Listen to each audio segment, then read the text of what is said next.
Okay, good morning and thank you very much for joining us. I am Yori Folani alongside Asukwa James. Good morning. Good morning. Don't worry, a little joke, I'm not going to talk about that. Okay. But I have you this morning. Yes. Okay then, quickly to business then.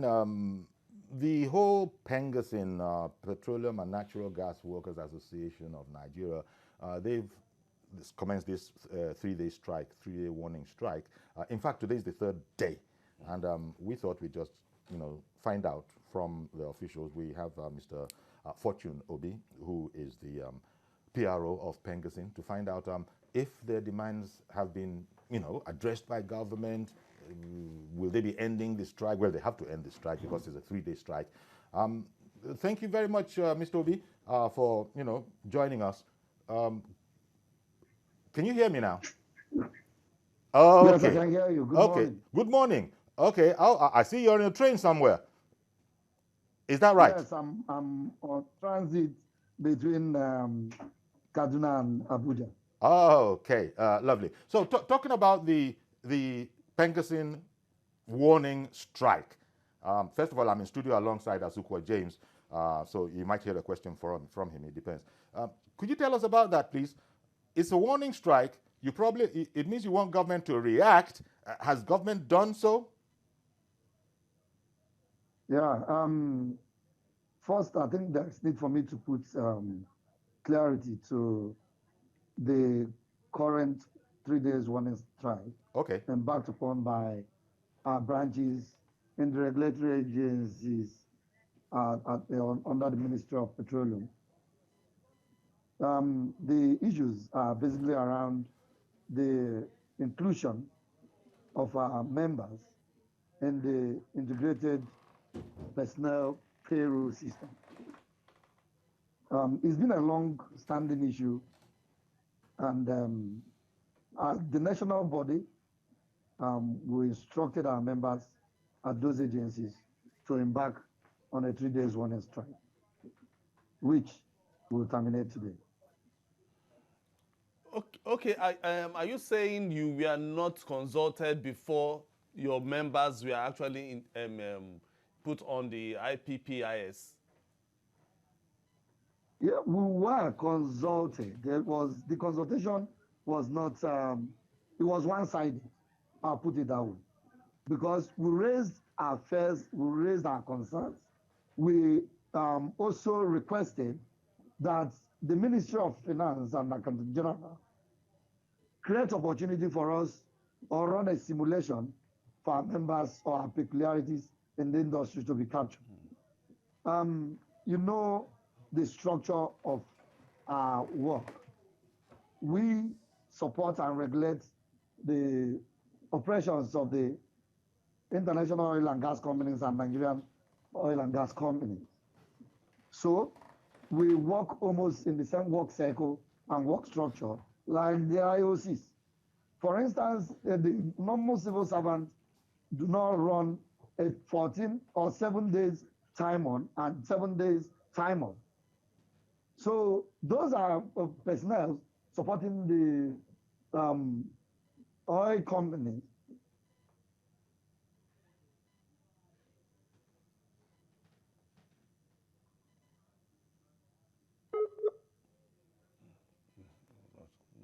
The network is. Yeah, I think we've lost connection. It just hung, so to speak.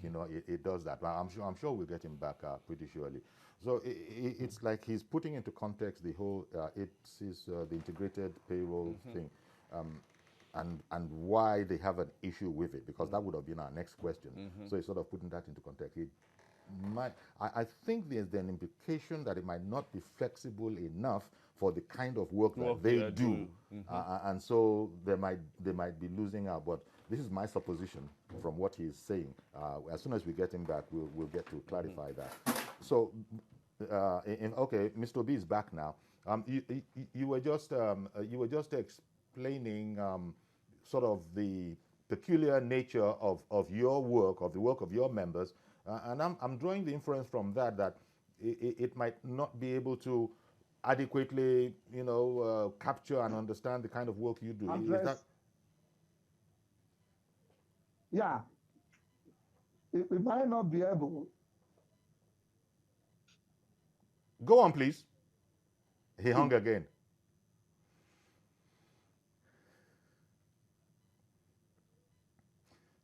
Okay, we'll see what we can do. Peculiar reason. I think the network is a bit poor. But can you still hear me? Yes, yes, we can. Yes, we can hear you. Yeah. The peculiarity is that we work locations where these oil companies operate to regulate their activities. So based on our work cycle, either 7/7, 14/14, or 28/28 work cycle, there are end allowances that happen on a daily basis while we're on duty. These are peculiarities were not captured during the implementation of the EAPS. And we have read this.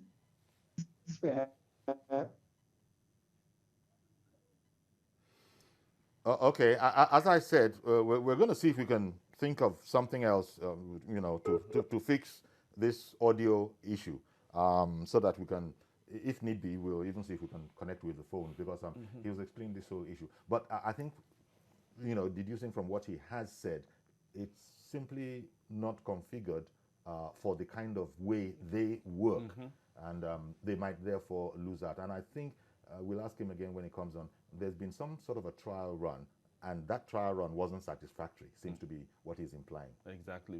And that is the problem most of the agencies go, they've been complaining about. Don't forget that ASU is also battling with the federal government over this same integrated payroll system. And with PENGASSAN, who happens to be like the life wire of PENGASSAN and New Peng. Once they say they are going on strike, the whole country shivers. Exactly, because it might affect the fuel chain. Everything. And everything, consequently. So I think the federal government has to sit down with them, because even before this embarking on this strike, this is something that they would have sat down with them to tell them this is how this thing works. And they also listen to PENGASSAN on, okay, what and what, this is how we work. So can you also factor these things into the integrated payroll system, so that there won't be issues for federal government to be owing them, for them to be owed by 3 months. But what happens to the family, to their own families? Indeed, because of this. And you've got to, you also, it's important perhaps to understand the point of view of the integrated pay system that was evolved. It was all about getting rid of fraud. Yes. Getting rid of fraud. There's so many ghost workers, so many people that are not on the payroll. The payroll doesn't know that it shouldn't be paying some people. So, but unfortunately, there will be these problems. In sorting one problem out, you very well might be creating another one. And that's the situation we have on our hands now. So they've got to come to, as you were saying, maybe there'll be some sort of a rapprochement, and people will be able to. But I don't see, I would have thought, forgive me for being naive, I would have thought it's not rocket science. Exactly. I would have thought it's not rocket science. Exactly. These people work in a particular kind of way. So it's simply after all, they call it a system. Whatever the name is, IP something, it ends in system. So it's a system. You can tell the system, this is the way these particular people works. So they are protesting over non-payment of salaries. Again, depending on when we get Mr. Obi back, it probably will be that because the system can't read a particular aspect of their work, it can be allowances. Yes, it can be anything. So they've got to find a way how to accommodate this situation without compromising the whole purpose of it in the first instance. Government is bent on streamlining everything so that it becomes a lot more efficient. Wastages cut down, removed. and even cut down on corruption. And cut down on corruption. Because that is the most important thing. Because if for now, the only thing the federal government will need to do is to see how they can pay the backlog. Okay. And give a time frame of when the system will work proper, so that they can also plan. Okay, we have a film on this subject matter. Let's take a bit of something we have. I'm here today, sirs, with the sole aim of ensuring that we communicate our position to you. We have taken some actions to start a warning strike effective today, 3 days. This warning strike, we have allowed our members in various facilities nationwide to still carry out skeletal services. in order to ensure that there is no disruption in supply and distribution of petroleum products. I have heard what you said, and I want to assure you, the minister is not around at the moment, but I will see her later today. I will convey to her exactly the situation as you've told us this afternoon. I don't know if any letters have been sent containing all your grievances, all your problems. Okay, we will get. I haven't seen the letter, but I will see them. I will speak with the minister, and I will speak to the relevant departments. Okay, that was, as we said, a clip, you know, in furtherance of this. Mazi Okorafor has come on the line. Good morning, Mazi. Good morning, Sayori. Okay, thank you for calling in. Sayori, honestly, I'm with Asukwame Serende. Good morning. Morning. You see, sometimes I start asking myself, why is it that employers of labor in Nigeria, they make life very, very uncomfortable for employees? Now, does it mean that the federal government says they don't have the budget for the payment of these workers? These are people with families. These are people that pay house rent. These are people that go to the general market with anywhere to eat. How would they do? Now, look at what you are showing on the screen. Does it mean our people at the top, they don't have human sympathy? Now, if the government says they don't have money, can they borrow and make sure they pay this? Look at somebody, they're writing at 3 months' salaries. 1 month gone, 2 months gone, 3 months gone. If somebody is sick, how will you do? No, honestly speaking, if the minister is out from the office, you ask yourself, what is the job of the permanent secretary? The job of a permanent secretary is that where the chief is not there, you take the position of the chief, and it's the same job. That you are the permanent secretary or the director, there's no difference, just the nomenclature of the office. So telling this to go that we pass the letter, that they will tell them that by the time they come, they say that the letter have not reached off, maybe the courier message that they send the letter have not reached. These are also excuses, killing time, which is not healthy. Okay. So the authorities concerned in the Ministry of Energy and Oil, please, as a matter of urgency, pay the workers their salaries now or never, and stop giving excuses. The money is there. We have a budget for it. Thank you very much. Have a blessed day. Thank you very much, Mazi. I also think that the money it's not a question of whether or not the money is there. It's a matter of government saying, look, this is the system, and we are operating this system now, and that's just my guess. It's not a matter of the money. But because they are saying, Mr. Obi was telling us, probably soon, he was telling us that they have deployed this particular system and it hasn't been satisfactory, and he's been explaining why. That the way they work is different perhaps from the regular civil servant, even though they're under the Ministry of Petroleum Resources. And so that's the issue perhaps that needs to be sorted out so that they can be captured. But in the meantime, it has taken 3 months and there has been no resolution, according to those placards. Those placards are saying we are owed 3 months. So they need to get a move on and sort this whole matter out. We're waiting to see if we can get Mr. Obi back, but if not, he's given us a bit that this is the issue. We wanted, as he said, it's not just about not being owed 3 months' salary, because that gives rise to all sorts of perhaps impressions. And as Mazi was saying, the money is there, pay them. So I don't think anybody is saying the money is not there. I don't even, quite frankly, Mr. Obi is in the best position to explain.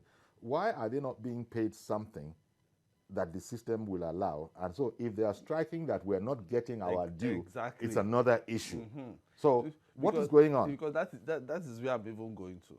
Now we know that there's a problem with the system, or there are controversies with maybe 1 or 2 things concerning the system. Okay, fine, because they have families, pay them maybe 2 months, and while you are still working and still discussing on how to, address the gray areas. Okay, we have Mr. Obi on phone now. Mr. Fortune Obi, PRO of PENGASSAN, thank you very much. I understand we have you on the phone now.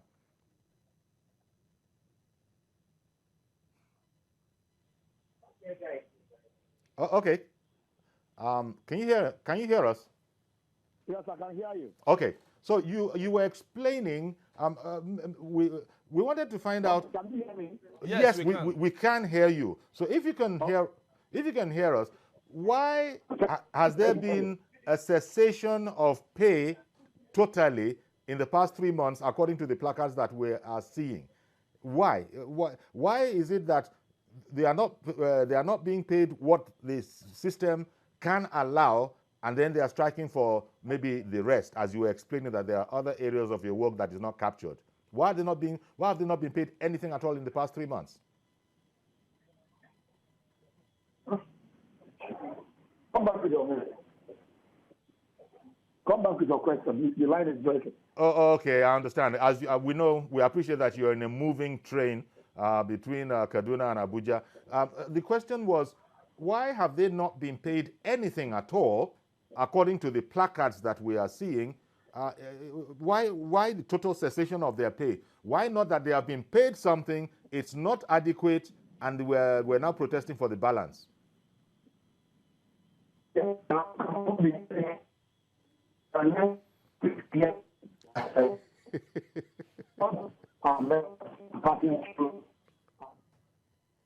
Okay, we're gonna, Mr. B, I'm afraid maybe now that you're in a moving vehicle, it happens.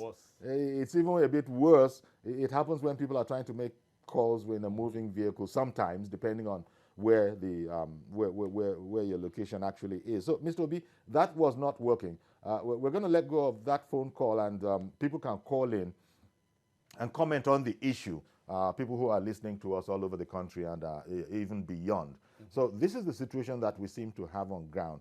The little bit, thank God for that, that we're able to get from Mr. Obi, the PRO of PENGASSAN, was that he said, let's clarify these issues. It's not so much being owed salary exclusively, but that we've been put on this, call that thing? IPPIS. You can't even say it in one word. Integrated payroll system. And they are, and he said that, in answer to your question, he said that, no, we were sort of carried along. But he said, we didn't have the time to interview him properly. He said sort of unilaterally. Now, I hope that doesn't mean that whether you like or whether you don't like, this is the system that we're going to be using. I don't know if that is what unilaterally means in his context, but he did say the word that perhaps you can say we were consulted, but like it's almost like a unilateral situation. So we don't know the issue apart from the fact that this is we're on the 3rd day of the warning strike. So this is going to end. This is the last day. Today is the last day of the warning strike, and usually warning strikes are so government will react so that it doesn't get worse. We have a call coming in from the UK now. Good morning. Good morning. We have a call from the UK. No? Did Paul call in from the UK? Don't tell us the lines are one kind over there too. Paul in the UK. Well, the lines are still playing up. So this is, and then, I don't know, it doesn't look so efficient because you saw those protesters in the little sound clip that we heard. Yeah. For safety, they had closed the gate, and there was the government official saying that, don't worry, as soon as Madame is back, I don't know who Madame will be. Madame is the Minister of Finance. Oh, okay. Oh, that's where they took their protest to. Yes. Yeah. As soon as she is back, we will definitely let her know. It sounds very much like a government kind of a thing. Sounds very much like a government kind of a thing, like it's always like the civil service kind of a thing. You know, you've forgotten that is how civil servants, will always react. Remember when the president was saying that the students abroad should be paid? Those students in NDDC, that they must be paid. And somebody came back and said, no, because the director of finance is no more and is the signatory to the account, blah, blah, blah. Let's see if the lines are better between us and Ilorin. Dr. Yaya is in Ilorin. Good morning, Dr. Yaya. Hello, good morning, sir. Okay, good morning, Doctor. This IPP of a school Yes. is a real disaster to Nigeria workers, especially federal government workers. We must not deceive ourselves.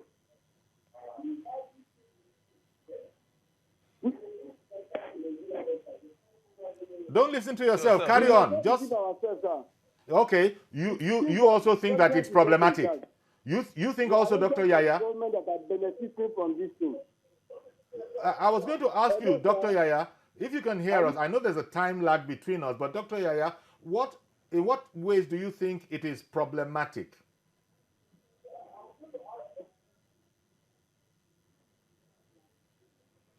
Yes, sir. Some days are like this. Dr. Yaya, we were saying, clearly you've just said that the integrated, pay system is problematic, if I am correct. In what ways do you think it is problematic? Okay. Some days are like that. So we couldn't, the Kaduna, en route to Abuja from Kaduna in the train, that wasn't working well. We tried within the UK and us. That one didn't work. That one wasn't working very well. Now we said Iloni should be better. I think it's time for, well, let's see what it's like. Maybe someone will call in from Lagos or from Ogun. Okay, let's test it for between here and Ikeja. Ikeja is not so far away. Good morning, Mr. George. Good morning, Uncle Yori. Your own is very clear. So, My own clear? Yes, now. People want very short distances, Abi. Okay, thank you. Okay. Go ahead, Uncle please. Yori, I don't know why we are afraid of development in this country. Yet, we take pleasure in going to places where efforts have been made to develop their system, and we want to enjoy it. This IPP system, the people that are resisting it, they don't seem to be telling us the truth on Koyori.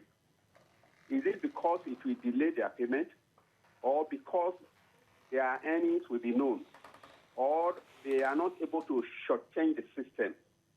I don't know which of them, but it is certainly not because they want, that their salaries will be delayed. It is being resisted here and there. Do we forbid transparency and honesty in this country? The workers should please allow orderliness to reign. We are not saying it is right to, not to pay them in time, but where the protests have been emerging, we discover it is their resistance that is causing the delays.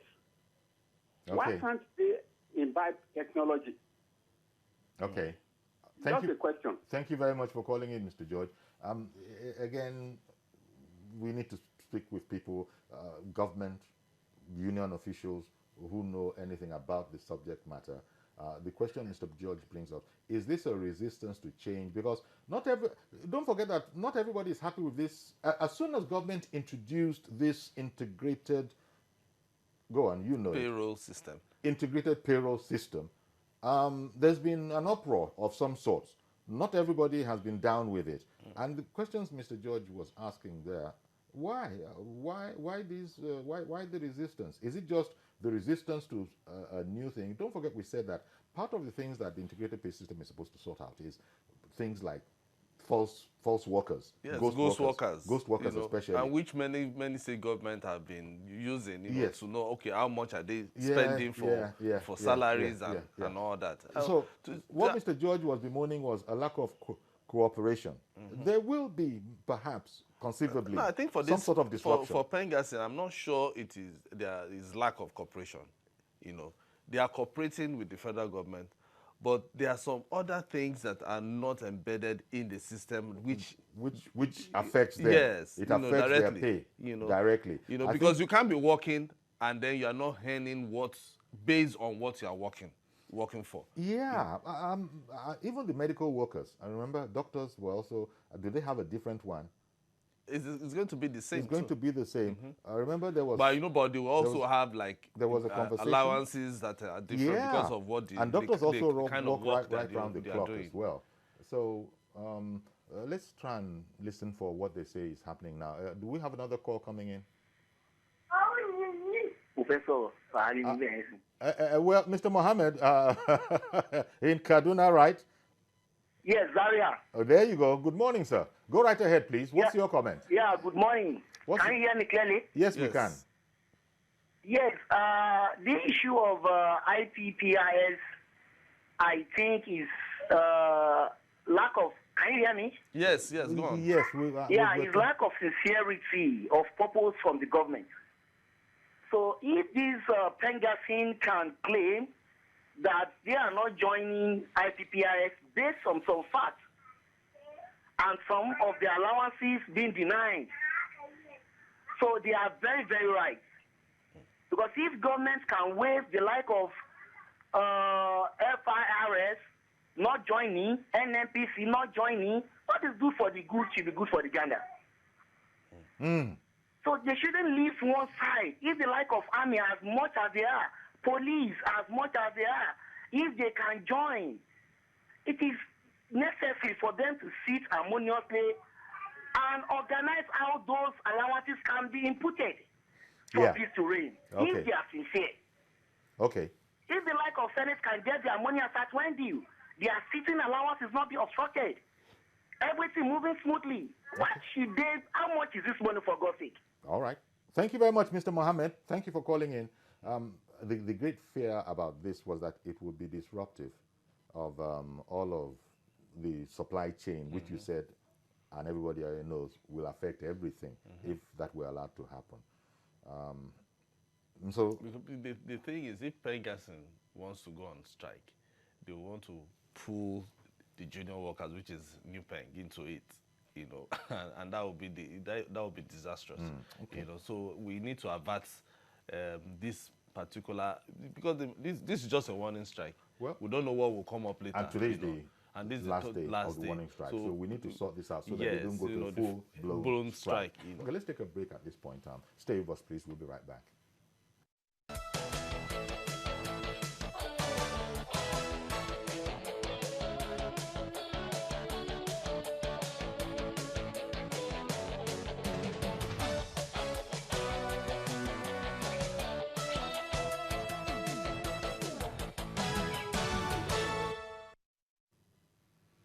Okay, welcome back. And the other big issue is the University of Lagos, where its leadership has been in turmoil, we could say.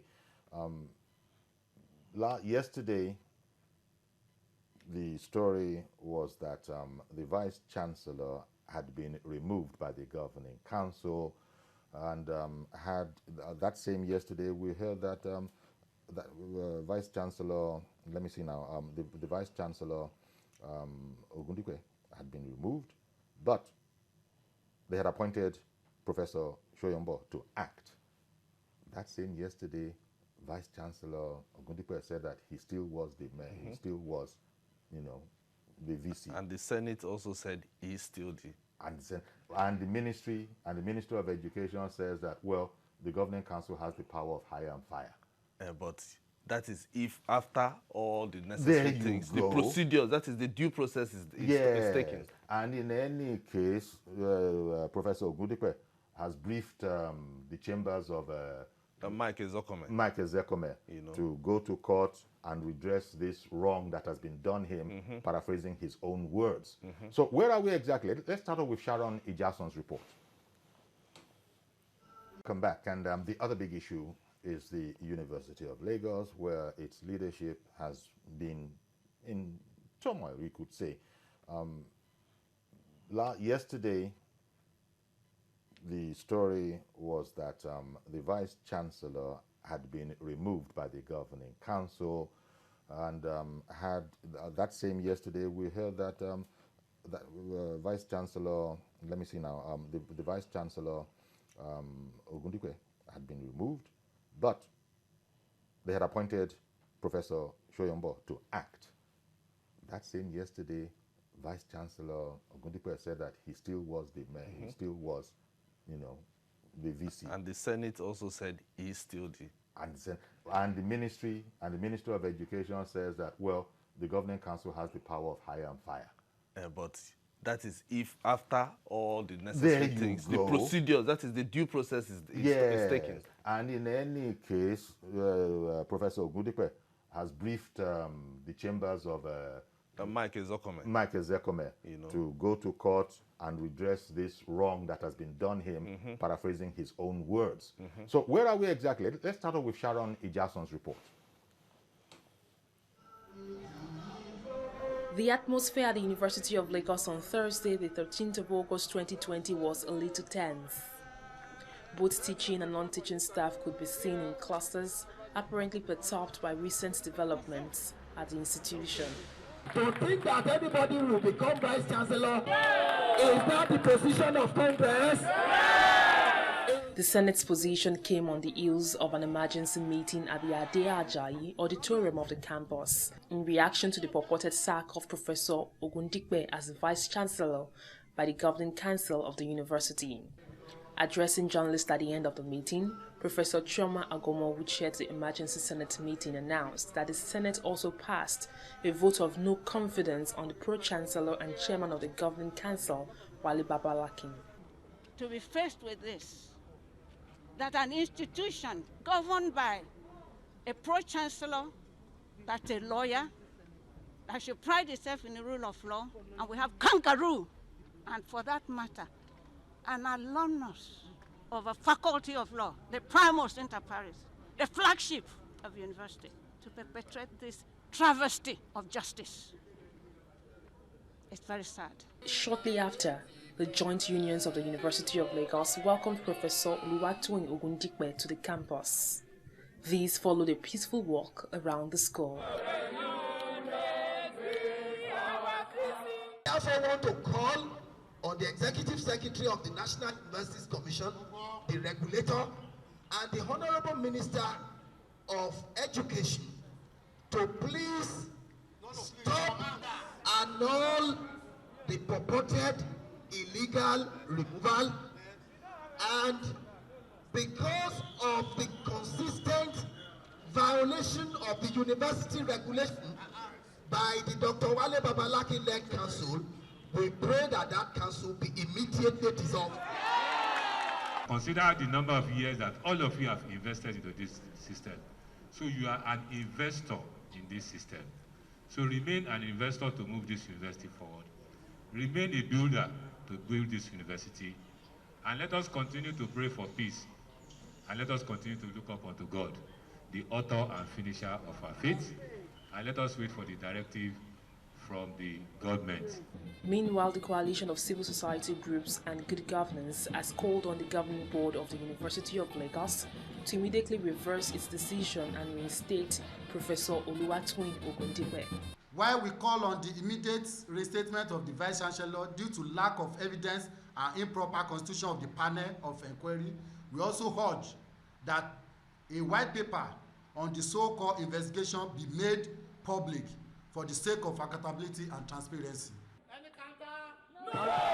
It is not clear how soon this challenge will be resolved, but the Act establishing the institution states in Section 17 that a joint committee of the Council and the Senate is required to investigate any issues in question and make arrangements for an accused official to be given opportunity to appear before an investigative committee and enter a defense. Sharon Ijason, TVC News, Lagos. Okay, so that is pretty, clear in terms of where we are. The University Act, the University of Lagos Act is going to be very, very important. Shannon was just reminding us of, the conditions under which the people should just follow. Now, Professor Ogundikpe, I saw a communication that he had put out, and he was asserting that he had not been given an opportunity to be heard. And so how do you arrive at a guilty verdict leading to his purported removal if he was not given the opportunity to be heard? And he also is saying that everything that was done concerning his appointment or removal or non-removal, none of it conforms with the University of Lagos Act. We have online, we hope, we've been joined by Dr. Kayode Esuola. Dr. Kayode Esuola is a senior researcher and fellow of politics and governance at the University of Lagos, but for our purposes here is a prominent member of ASU. Good morning, Dr. Kayode Esuola. Good morning. How are you today? Thank you very much. We're very well, fine. I am Yori Folani, and I'm alongside Asukwo James in studio.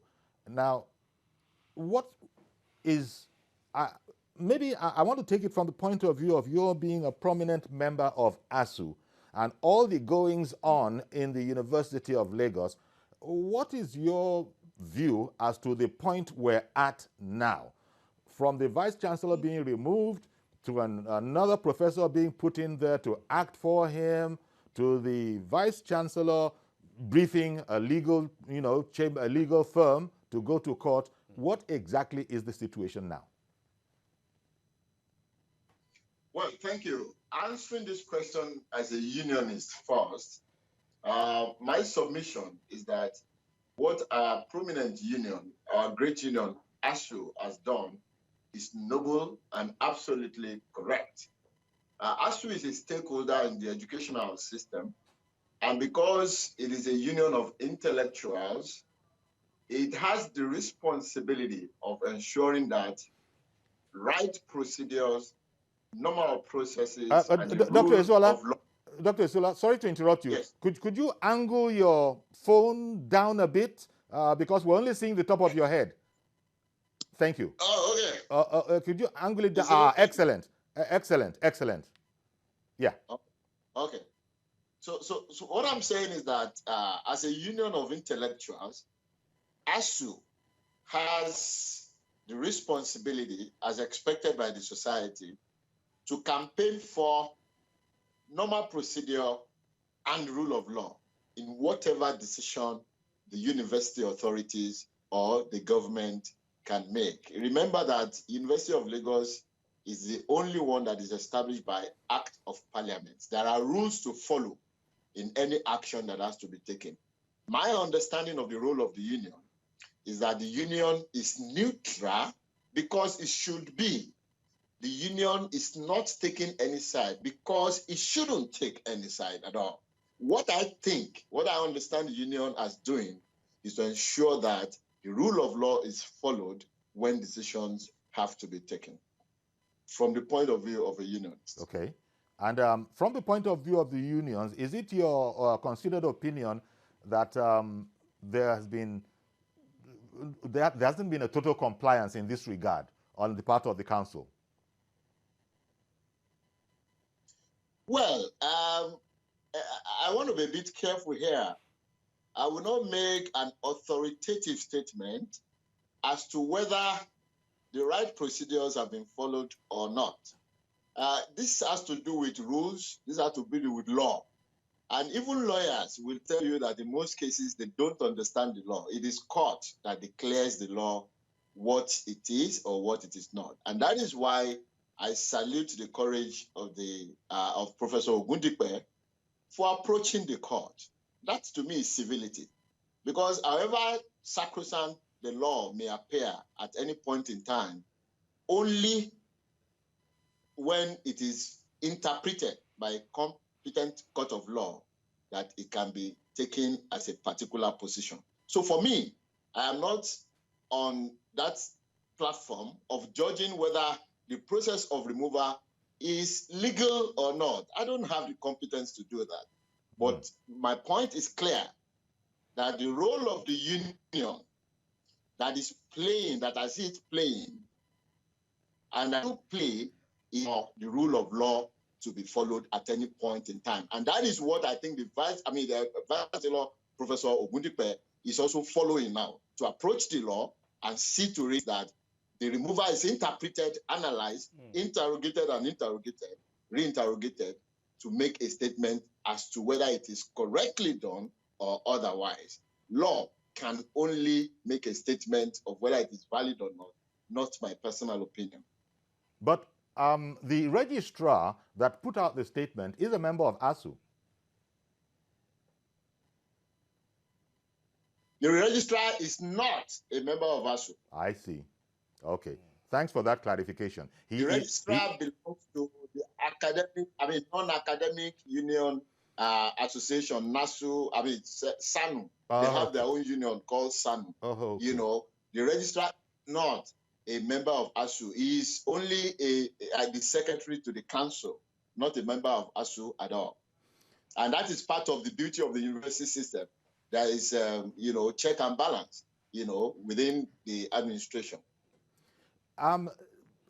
Well, I don't know. One has to be careful, and especially because of the way you are leading this, being very non-partisan, as it were, staying with the rules, the regulations, and that kind of a thing. So we throw in, I don't know whether we can throw in the word purported. So the purported removal of Professor Ogundipe, no doubt from the point of view of the council, they have done their work, they have finished it, they have removed him, but the man is contesting it and has asked lawyers to, a lawyer, he has asked the firm of Michael Zekome, SAN, to go to court to redress what he has seen as an injustice meted out to him, particularly as he was not given a chance to speak for himself, defend himself. Now, going back to the root of where did all of this come from, I guess the major allegation is that the Vice Chancellor allegedly behaved inappropriately in regard to financial practices.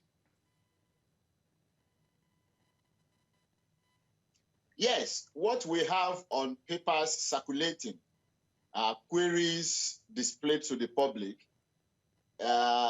those things have connection with allegation of financial impropriety. Whether that is true or not, again, has to be determined by the court of law or by competent body. But there is no doubt that what is circulating in the public is that there are allegations of financial irregularities within the university. And again, what the union is saying, my own understanding of what the union is saying, is that even if there is, then normal procedures should be followed, must be followed, to ensure that justice is taken. I mean, the Constitution of Nigeria is clear, and that is what our union is saying as a union of intellectuals. I do not agree with those who think the union is taking side, because I know the union should never take side. If the union takes side, it is going to complicate the... Okay. Hello, are you still with us? Oh, okay. They're trying to get him back. Hello? Well, Dr. Esiola is staying on the straight and narrow. That, look, the union, ASU, should not take sides. They should very much interrogate the issues. You know. If you noticed last year... I understand he's back now. Did you want to ask me? Hello, doctor. Yes, I'm there. Okay. I know last year the House of Representatives actually exonerated the VC of wrongdoing. And so if you are now going to look at that in terms of, okay, fine, Unilag, based on the acts that actually created Unilag, and you've said something about that, wrongdoing, fine. But we don't want to even say anything about wrongdoing because the House of Representatives actually exonerated the VC in last year. I want to also look at how do you think we can address this? Because I'm looking at, first, the convocation of Unilag was cancelled because of these two personnel, that is the Babalaki and the VC. And now we are talking about this removal. But he's insisting it has to be, there still be the vice chancellor. Still is the vice chancellor. Or still the vice chancellor, even though they've appointed another one. Now, do you think the federal government should wade into this matter once and for all so that the students can go back to school when the time is ripe for them to go back to school? Or how do you think this can be addressed once and for all? Let me assure you that the University of Lagos is a very strong institution. As we speak, the University of Lagos is not in crisis. It's not at all in crisis. What is in crisis is a conflict between the Vice Chancellor and the Pro-Chancellor. But the university itself is not in crisis, emphatically not in crisis. Therefore, if schools are open tomorrow, if our strike, ASU strike, is called off tomorrow, I can assure you this university will run absolutely well. That being said, to prevent the crisis from escalating, I think Professor Ogundipe has done the right thing by approaching the court. You see, the founding fathers of the political system understand that there could be conflict between perspectives and understanding.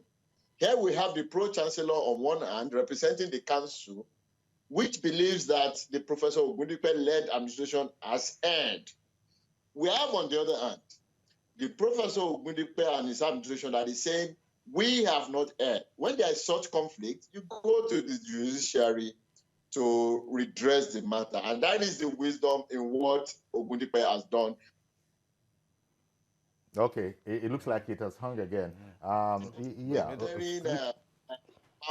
Vote of confidence or no confidence, they may be appendages, but in my view, they don't hold any water. When the court wades in, I know the government has waded in, and of course, certain proclamations can be made on the part of the court to let us know where we are going at any point in time. So my view is that because the matter is going to court now, I take it that the government has already waded in indirectly, and we'll see the end of this imbroglio very, very soon. I want to appeal to the public. Okay. No, go on. Well, let me come in, Doctor. Okay. Let me come in, Doctor. You've just said that you've made this distinction that UNILAG is not in crisis. There might be something, between the leadership, between the Vice Chancellor and the Pro-Chancellor. And in any case, it looks like the way it is set up now, there's hardly a vacuum because Professor Shoyombo has been appointed to act. Your comment on that? Yes. That's why I'm telling you that university is not in crisis. As if you know how institutions run, today, memos will be signed, documents will be signed, and all these things, and there must be structures as to who signs them. Individuals can have disagreement. We will ensure the alumni will come in, the court will come in, stakeholders everywhere will come in to ensure that we rally around to save the University of Lagos. It is not in crisis at this point. What is in crisis is...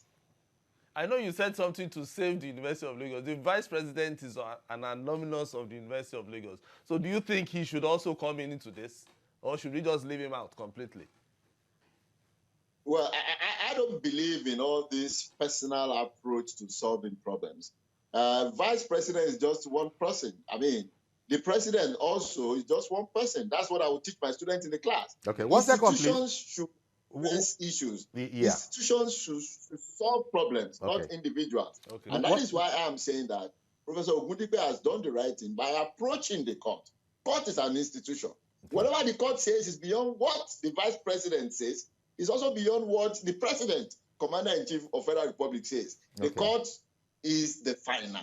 So the wisdom for going to court is what I commend, and to me, it is a credible step towards resolving the matter. But the public should know that protests, street walks, and all this cannot solve the problem. It can only aggravate it, as the case may be. Okay, but Doctor, the Vice Chancellor, that is to say Professor Ogundipe, is insisting that he still is the Vice Chancellor because he's not recognizing an illegality in his own mind, the way he sees it, and that he has advised lawyers to proceed as much. At the same time, we've got Professor Shoyombo appointed in an acting capacity. Maybe you come back on that shortly because I want to include Ada's call. Ada called in from... Ada's called in. Good morning, Ada. Hello, good morning. Good morning. Good morning. We have a problem in this country, and that is we have weak institutions which have cemented all levels of our society and national life. Okay. From the information in the media and what your guests have said, and even what you have said in this your analysis, it looks as if the removal of the VC did not follow due process. The VC going to court is the right thing to do, to seek redress. Okay. All this not obeying the rule of law, we have experiences in the judiciary. I don't know what is happening to this country. So now your guest that was telling us that the university is not in crisis, it's because the students are on holiday. On first holiday, before the COVID came on, Islam came on shutting down institutions. All right. Assuming the students are on ground, there will be a problem, even though there's somebody acting. And that can lead to a breakdown of law order, and they might destroy things and all that. So why can't we do the right thing from the onset? What is wrong with this country? Okay, Ada. Thank you very much, Madam Ada. Thank you very much for calling in. appreciate your commentary. If you would like to pick it up, Dr. Ishuala, and we have a very short time left. The woman also reinforced what I said, that there's a distinction between institutions institutions and personalities. As I stated to you, the University of Lagos is not in crisis. Activities are going on. Research is going on, administration is going on, and everything is going on. The conflict between the two individuals will be resolved. The court has been invited to come in, summons will be taken, briefs will be taken, and we will have declarations as soon as possible. And for you, Dr. Ishwala, did Professor Shoyombo act properly in the light of your analysis to have stepped in as acting VC? Well, you see, intellectuals have to be objective. Professor Shoyombo was appointed. He didn't apply. He was appointed as acting VC. When there is crisis in a system, which you said doesn't exist, you cannot allow vacuum to be there. Okay. If the council sacked the vice chancellor, the council will not allow vacuum for 1 minute. It has to replace the sacked person. Whether the sacking is wrong or right, the court will determine that. All right. But the council must put somebody so that there won't be vacuum in the university. In fairness to all parties, I am not taking side. I don't have a side. But Professor Shoyombo was appointed to step in so that there won't be conflict of lacuna within the university. And of course, it is correct what the government has done.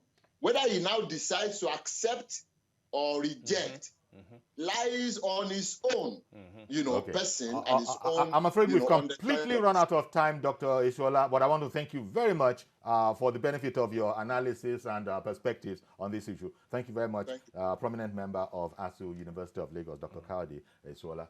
So that's our program. We don't really have any time to even do any commentary. Yes. Thank you all for staying with us. Please join us tomorrow, tomorrow technically is Monday. Because we don't do weekends. That's our program. Azuko and I say, do your best to please stay safe.